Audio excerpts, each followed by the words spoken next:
ദൈവത്തിൻ്റെ അതിപരിശുദ്ധ നാമം വാഴ്ത്തപ്പെടുവാറാകട്ടെ. മാർച്ച് മാസത്തിൻ്റെ 1-ാം തീയതി ഞായറാഴ്ച കഴിഞ്ഞ് 2-ാം തീയതി തിങ്കളാഴ്ചയിലേക്ക് ഇന്ന് നമ്മൾ പ്രവേശിക്കുമ്പോൾ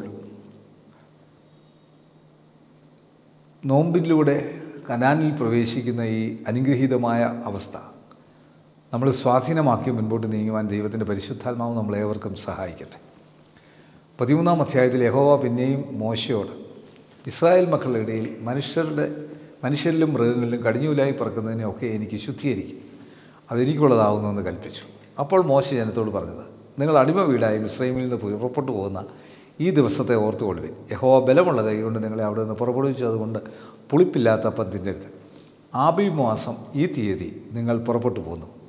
എന്നാൽ കനാന്യർ, ഹിത്യർ, അമോര്യർ, ഹിവിയർ, യബൂസ്യർ എന്നിവരുടെ ദേശമായ യഹോവ നിനക്ക് തരുമെന്ന് നിന്റെ പിതാക്കന്മാരോട് സത്യം ചെയ്തു പാലും തേനും ഒഴുകുന്നതുമായ ദേശത്തേക്ക് തന്നെ കൊണ്ടുവന്ന ശേഷം നീ ഈ മാസത്തിൽ ഈ കർമ്മം ആചരിക്കണം. 7 ദിവസം നീ പുളിപ്പില്ലാത്ത അപ്പം തിന്നണം. 7-ാം ദിവസം യഹോവയ്ക്ക് ഒരു ഉത്സവം ആചരിക്കണം. 7 ദിവസവും പുളിപ്പില്ലാത്ത അപ്പം തിന്നണം. നിൻ്റെ പക്കൽ പുളിപ്പുള്ള അപ്പം കാണരുത്, നിൻ്റെ അരികത്തെങ്ങും പുളിച്ച മാവും കാണരുത്. ഞാൻ മിസ്രയിൽ നിന്ന് പുറപ്പെടുമ്പോൾ യഹോവ എനിക്ക് വേണ്ടി ചെയ്ത കാര്യം നിമിത്തം ആകുന്നു ഇങ്ങനെ ചെയ്യുന്നതെന്ന് നീ ആ ദിവസത്തിൽ നിൻ്റെ മകനോട് അറിയിക്കണം. യഹോവയുടെ ന്യായപ്രമാണം നിൻ്റെ വായിൽ ഉണ്ടായിരിക്കേണ്ടതിനും ഇത് നിനക്ക് നിൻ്റെ കൈയിന്മേൽ അടയാളമായി ആയും നിൻ്റെ കണ്ണുകളുടെ നടുവിൽ ജ്ഞാപക ലക്ഷ്യമായി ഇരിക്കണം. ബലമുള്ള കൈകൊണ്ടല്ലോ യഹോവ നിന്നെ മിസ്രയീമിൽ നിന്ന് പുറപ്പെടുവിച്ചത്. അതുകൊണ്ട് നീ ആണ്ടുതോറും നിശ്ചയിക്കപ്പെട്ട സമയത്ത് ഈ ചട്ടം ആചരിക്കണം. യഹോവ നിന്നോടും പിതാക്കന്മാരോടും സത്യം ചെയ്തതുപോലെ നിന്നെ കനാന്യരുടെ ദേശത്ത് കൊണ്ടുവന്ന അത് നിനക്ക് തരുമ്പോൾ കടിഞ്ഞൂലൊക്കെയും നിനക്ക് മൃഗങ്ങളുടെ കടിഞ്ഞൂൽ പിറവിയൊക്കെയും നീ യഹോവയ്ക്ക് വേർതിരിക്കണം. ആണൊക്കെ യഹോവയ്ക്കുള്ളതാകും. എന്നാൽ കഴുതയുടെ കടിഞ്ഞൂലിനെ ഒക്കെയും ആട്ടിൻകുട്ടിയെ കൊണ്ട് വീണ്ടുകൊള്ളണം. അതിനെ വീണ്ടുകൊള്ളുന്നില്ലെങ്കിൽ അതിനെ കഴുത്തൊടിച്ച് കളയണം. നിൻ്റെ പുത്രന്മാരിൽ ആദ്യം അതിനെയൊക്കെയും നീ വീണ്ടുകൊള്ളണം.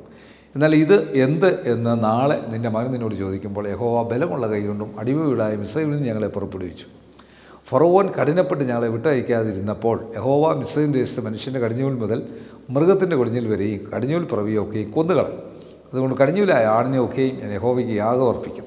എന്നാൽ എൻ്റെ മക്കളിൽ കടിഞ്ഞൂലിനെ ഒക്കെയും ഞാൻ വീണ്ടുകൊള്ളുന്നു. അത് നിൻ്റെ കൈയിന്മേൽ അടയാളമായിരിക്കണം, നിൻ്റെ കണ്ണുകളുടെ നടുവിൽ നെറ്റിപ്പട്ടമായിരിക്കണം. യഹോവ ഞങ്ങളെ ബലമുള്ള കൈകൊണ്ട് മിസ്രയീമിൽ നിന്ന് പുറപ്പെടുവിച്ചു എന്ന് നീ അവനോട് പറയണം. ഫറവോൻ ജനത്തെ വിട്ടയച്ച ശേഷം ഫിലിസ്ത്യരുടെ ദേശത്ത് കൂടിയുള്ള വഴി അടുത്തത് എന്ന് വരികിലും ജനം യുദ്ധം കാണുമ്പോൾ പക്ഷേ അനുതപിച്ചു, മിസ്രയീമിലേക്ക് മടങ്ങിപ്പോകുമെന്ന് വെച്ചു. ദൈവം അതിലേക്ക് കൊണ്ടുപോയില്ല. ചെങ്കടലരിയുള്ള മരുഭൂമിയിലൂടെ ദൈവം ജനത്തെ ചുറ്റി നടത്തി. ഇസ്രായേൽ മക്കൾ മിസ്രയീം ദേശത്ത് നിന്നും യുദ്ധസന്നദ്ധരായി പുറപ്പെട്ടു. മോശ യോസഫിൻ്റെ അസ്ഥികളും എടുത്തുകൊണ്ട് പോന്നു. ദൈവം നിങ്ങളെ സന്ദർശിക്കുന്ന നിശ്ചയം, അപ്പോൾ എൻ്റെ അസ്ഥികൾ നിങ്ങൾ ഇവിടെ നിന്ന് എടുത്തുകൊണ്ട് പോകണമെന്ന് പറഞ്ഞു. അപ്പോൾ ഇസ്രായേൽ മക്കളെ കൊണ്ട് ഉറപ്പായി സത്യം ചെയ്യിച്ചിരുന്നു. അവർ സുക്കോത്തിൽ നിന്ന് യാത്ര പുറപ്പെട്ട് മരുഭൂമിക്കരുത് ഏതാമിൽ പാളയമിറങ്ങി. അവർ പകലും രാവും യാത്ര ചെയ്യുവാൻ തക്കവണ്ണം അവർക്ക് വഴി കാണേണ്ടതിന് പകൽ മേഘസ്തംഭത്തിൽ അവർക്ക് വെളിച്ചം കൊടുക്കേണ്ടതിന് രാത്രി അഗ്നിസ്തംഭത്തിലെ യഹോവ അവർക്ക് മുമ്പായി പോയിക്കൊണ്ടിരുന്നു. പകൽ മേഘസ്തംഭവും രാത്രി അഗ്നിസ്തംഭവും ജനത്തിന് മുമ്പിൽ നിന്ന് മാറിയതുമില്ല. ഈ യാത്രയിൽ ഒരു വിടുതൽ പ്രാപിച്ച ദൈവത്തിൻ്റെ ജനത്തിന് ഈ വിടുതലിൽ പകൽ മേഘസ്തംഭവും രാത്രി അഗ്നിസ്തംഭവുമായിട്ട് മാറുകയാണ്. ചില പ്രമാണങ്ങളൊക്കെ കൊടുക്കുകയാണ്. നിൻ്റെ ആദിജാതനെ യഹോവയ്ക്ക് നേരേണ്ടതാണ്, അവനെ കർത്താവിന് വേണ്ടിയുള്ളതാണ്.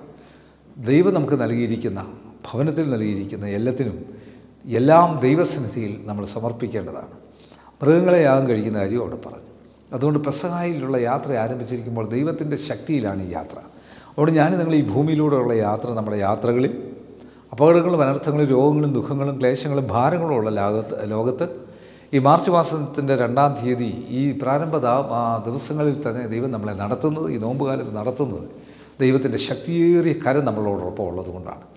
അതുകൊണ്ട് ഈ ആത്മീയ തീർത്ഥാടന യാത്രയിൽ, ഈ നോമ്പ് യാത്രയിൽ ദൈവത്തിൻ്റെ ശക്തി കൂടുതലായി വ്യാപരിക്കുവാൻ ഈ വചനം കാണുന്ന കേൾക്കുന്ന എല്ലാവർക്കും അവരുടെ കുടുംബങ്ങൾക്കും ദൈവം തമ്പുരാൻ ധാരാളമായ അനുഗ്രഹങ്ങൾ നൽകട്ടെ എന്ന് വളരെ ആത്മാർത്ഥമായി പ്രാർത്ഥിക്കുന്നു. കണ്ണടയ്ക്കാൻ പ്രാർത്ഥിക്കാം. കർത്താവേ, പരിശുദ്ധ പിതാവേ, വചനം കാണുന്ന കേൾക്കുന്ന എല്ലാവർക്കും പുതിയ ശക്തിയും പുതിയ ബലവും പുതിയ കൃപയും കൊണ്ട് നിറച്ച് എല്ലാ അനുഗ്രഹങ്ങളും നന്മകളും നൽകി കൃപ കൊണ്ട് പൊതിഞ്ഞുകൊള്ളുമാറാകണമേ.